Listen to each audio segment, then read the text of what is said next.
In the heart of the dense Yoruba forest, where the moonlight struggled to penetrate the canopy above, a young boy named Igo wandered, lost and alone. He had been warned not to stray from the path, but the allure of adventure and the thrill of discovery had beckoned him deeper into the woods. The scent of blooming flowers and fresh earth filled his nostrils, and the songs of birds he had never heard before enticed him further.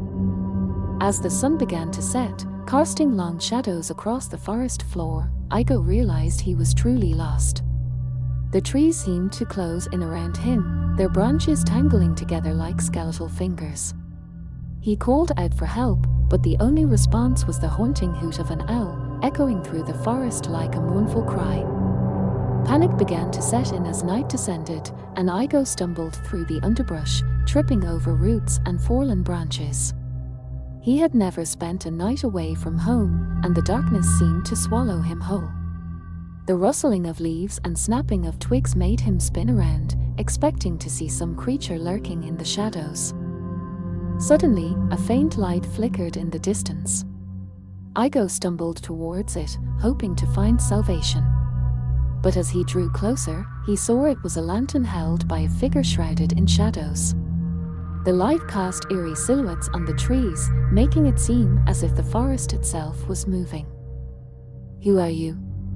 Igo asked, his voice trembling. The figure didn't respond. Instead, it beckoned him closer, its bony finger extended. Igo hesitated, but his fear of being alone in the darkness propelled him forward.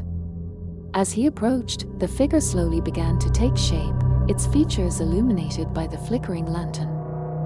Igo gasped as the figure pulled back its hood, revealing a face that was not quite human.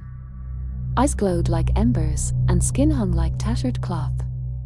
The mouth was a twisted gash, filled with jagged teeth. Igo tried to run, but his feet felt rooted to the spot. "I am the keeper of the lost," the creature hissed, its voice like a rusty gate. "You should not have wandered here, Igo. Now you'll never find your way home." Igo's screams were drowned out by the cacophony of forest sounds as the keeper began to chant in a language that sent shivers down his spine.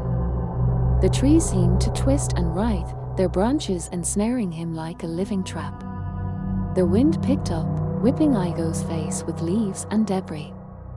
When the villagers found Igo the next morning, he was catatonic, his eyes wide with terror. He never spoke of that night, but the look in his eyes told the tale of a horror beyond comprehension. His parents took him home, but he was never the same.